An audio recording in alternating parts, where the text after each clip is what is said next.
Hey guys, all right. There's another shooting, and I wanted to talk about this particular shooting because I personally think that it was a good thing. This was one of those times when having a gun was wonderful. A 15-year-old at home with his 12-year-old sister when burglars try to break in. That's when investigators say the boy grabbed his dad's assault rifle and started shooting, and he hit one of the men repeatedly. This all unfolded this afternoon in the 2600 block of Royal Place Court. Yeah, 15 years old, and he wasn't spraying bullets. He was shooting. This is a kid that has training and is evidenced by the fact that he hit the guy not just once, but several times. This is proof to me that the father was a good father. He trained his children in the proper use of handguns and firearms. Reporter Sharon Min Chow talked with neighbors and investigators. Anxious family and friends cross the yellow tape into a surreal crime scene. Now, I don't understand why she's concerned. Why is she so sad? I guess these people were just, their neighbors, and they're like, I can't believe all this happened. But I would be thrilled. I'd be like, great. They finally took out these criminals, these people that have been terrorizing our neighborhood. And we can be sure that that guy, the adult that got shot several times, won't be back. Not in this neighborhood. That's a guarantee. So she should just relax and be thankful that that 15-year-old was on the ball. A 15-year-old boy and his 12-year-old sister had been home alone in the Mount Royal Village subdivision. Then about 2:30, a pair of home invaders tried the front and back doors, then broke a back window.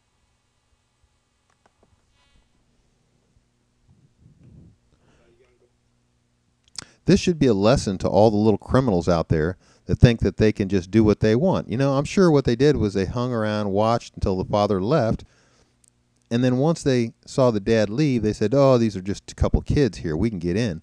First they tried the front door. Then they tried the back door. No luck. Let's break in a window. Bad move. Bad move. I'm guessing the criminal's probably going to die from the massive wounds because an ar-15, probably shooting a 5.56 round, is going to do a lot of internal damages, probably go right through the guy, but rip through a lot of mess. And, getting hit several times with an ar-15, not a good thing. Hopefully this will be a lesson to a lot of the criminals. I know every time that we've had an issue where there's been a major gun purchase by Americans because they were afraid they were going to lose their Second Amendment rights for some reason or another, we've seen crime dramatically reduced. In the 90s, when Clinton passed the ban in 94 on assault rifles, gun sales went through the ceiling. And because of that, crime rates dropped dramatically where the victim met the criminal, because the criminals didn't want to see the victims. They were afraid they might have a gun. And even if a criminal has a gun, he doesn't want to have a shootout with an armed victim. He wants to come in with his gun and be in total control. So they stay away from the victims. They don't go in and do house invasions and stuff like that. So we're going to see a huge decrease in these crimes here over the next couple of years. It's going to be amazing. Of course, crime has been decreasing where the victim meets the criminal for some years, especially since Obama was reelected or was elected the first time because, of course, we had this big scare on guns and everybody bought them. The guns are everywhere. And just like in this case, the father had a gun. He left it in the hands of the children. We hear all these people saying, oh, we should hold these people responsible if they leave the guns in the hands of the children. Well, guess what? This is a police officer who left the guns in the hands of the children. Why? Because he trains his children to protect themselves. That's what it's for. That's why he trained his children, and that's why he left the gun in their hands. And thank God he did, because there's a good chance we would be seeing a different story. A story of two dead children and criminals stealing lots of money and guns and whatever else they got out of the house. Protecting his sister. He was in fear for his life and for his sister's life. The brother grabbed his father's assault rifle and knew what to do with it. He sure did know what to do with it because the guy that was trying to break in, the adult, is in terribly I mean, I don't even know if he's going to live. Most likely not. But the teenager that was with him, they took and walked him through this crime scene. His dad is a Precinct 1 deputy constable. We don't try to hide things from our children in law enforcement. The children were not... See, and that's real important. He said, we don't try to hide things from our children in law enforcement. We don't hide our guns. We keep our guns in plain view where the kids can get to them. In fact, the kids know where they are. They know how to use them. There's no trigger lock. They're not in a safe. The kids have their hands within arm's reach at all time to grab that gun. I know there's going to be some people who are going to cry for the poor criminal and say, oh, look, he was just trying to get in there to get some money for his drugs or food or whatever it is he needed. You know, we don't know what his plans were and what he would have done to those kids had he got into that house. But one thing that should be real clear, and the media should be flashing this all over the news, is that if you come into my house or anybody's house, there's a good chance that you're going to get shot dead. I'm glad the kid hit him several times. I wish that the kid would have made a loud statement. Anybody who goes into a house where there are children alone, planning on robbing or doing whatever, we don't know what they're going to do, deserve whatever they get. So if that kid comes out shooting, good for him. And so sorry, Charlie. You know, you get shot dead, tough luck. You know, guess what? You have the opportunity not to go in. You have the opportunity to go get a job, go work at McDonald's. You know, go grow some food somewhere. I don't know. There's plenty of freebies out here. Obama's made sure that you can get all the food stamps and all kinds of free assistance that you want.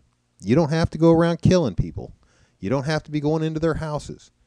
But if you come into my house, just be forewarned. There will be bullets coming your way. Home invaders fled, leaving a trail of blood. Two suspects showed up at Tomball Hospital. One, the adult, had multiple gunshot wounds and was flown to Memorial Hermann Hospital. And the chances are he was flown to another hospital because of the injuries were so serious that they couldn't handle him there. It's probably not a trauma center. Now, he may or may not live.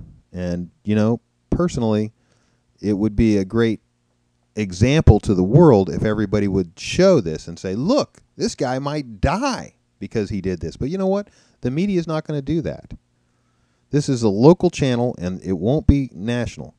If it would have fallen the other way and the kids would have got shot, well, you know it would have been an international story because the media is anti-gun. And we know that, and we know that they're biased, and we know that they are outside of mainstream of America. And we saw what they did to Ron Paul. We saw what they did to George Zimmerman. And now we see what they're doing here. It doesn't take a rocket scientist to figure out what the plan is. It's my opinion they would like to see Obama become a dictator. And as we know, with all dictators, the first thing they have to do to become a dictator is to take away guns out of the hands of the good people. And that's what's happening right now. At least that's what they're trying to do. Fortunately for the American people, the Republicans held on to the House of Representatives. And unless there is a real conspiracy, including the entire House of Representatives, there is not going to be any laws coming out of there that would restrict our rights to guns. And that's why I think that Obama will probably try to pass something through executive order where he doesn't need to get approval, or maybe through a treaty, like I know they're trying to pass this small arms treaty. And with the treaty, all they need is to get the Senate to agree and to pass it. And of course, they're going to need Republican votes for that. But we know under our Constitution and under our laws, the Bill of Rights cannot be repealed. So the first 10 amendments to the Constitution are not optional. The government doesn't have the ability to say, you know what, there's just so much trouble that we have to discontinue the Second Amendment. And if they try to do something like that, of course it would be a civil war. It would be an ugly, ugly, ugly civil war. And unfortunately, the people would have a hard time beating their government because the people have allowed the government to get too powerful. So at some point, the people are going to either have to rein in the government somehow, or they're going to have to become slaves to their government. So that's the people's choice. Juvenile was taken back here. Detectives walked the suspect. That's the suspect that didn't get shot, apparently, the teenager. And he kind of looks like he could look like Obama's son. Interesting. Scene. Meantime, neighbors say burglars had recently struck the two houses next door, which included the deputy's home. They stole everything, what they have inside. They already did it one time. And this may be the last time, at least for these suspects. In Northwest Harris County. Yep, that's definitely going to be the last time for that guy, the adult. And I'm assuming that the teenager is going to spend some time in prison for this. Hopefully, he's not going to be trained to be a criminal. It'd be nice if they had some sort of way to teach these guys to come out of there being nice people, but that's usually not the case. Prisons are what we call universities for criminals. So they take people that are generally nonviolent. These guys were violent, but they take nonviolent people like, say, people that do drugs, but just do it in their house, and they're not breaking any laws or breaking into anybody's houses to get their drug money. Those kind of people get locked up just because they're doing their drugs. And I think that's ridiculous, because what you end up doing is creating the worst kind of offenders. But the main point about this video is that we need to train our children young how to use the guns, prepare them, and have the guns at the ready at all times available to the children that are trained properly. I'm sure that if the 15-year-old was not there, the 12-year-old would have been able to handle the case just as well. In fact, my 9-year-old, when he was 9 years old, was a marksman. Amazing. 9 years old, and he could shoot a supposed assault rifle. Of course, we don't even have assault rifles that are, I mean, an assault rifle is fully automatic, and you can get an assault rifle, but you have to pay a pretty hefty tax to get it. And, so most people don't do it. I think it's a couple $100. Not that big of a deal. Anybody that wants to have a fully automatic weapon can. But that's not what they're talking about. This whole conversation is they want to, Obama's trying to please his constituency, and of course that is the gun grabbers. And they've been really pissed because he didn't reinstate that a ban on military-style weapons. And apparently anything with a pistol grip, any rifle with a pistol grip, is considered a military-style weapon, which is ridiculous. And, of course, the main reason for the Second Amendment is to protect Americans from their government. So, basically, my opinion is, if the government has it, the American people should have it. So if the government doesn't want the people to have a specific weapon, then they need to disarm themselves of that weapon. And that would include everything. People say, well, what, do you think that they should have nuclear bombs? Well, yeah, my personal opinion is absolutely. Anything that the government can have, we should all be able to have it. And if the government doesn't want us to have it, then they need to get rid of it themselves, because we're supposed to be even with the government. There should be equal armaments. So if whatever the military has, so should the militia have.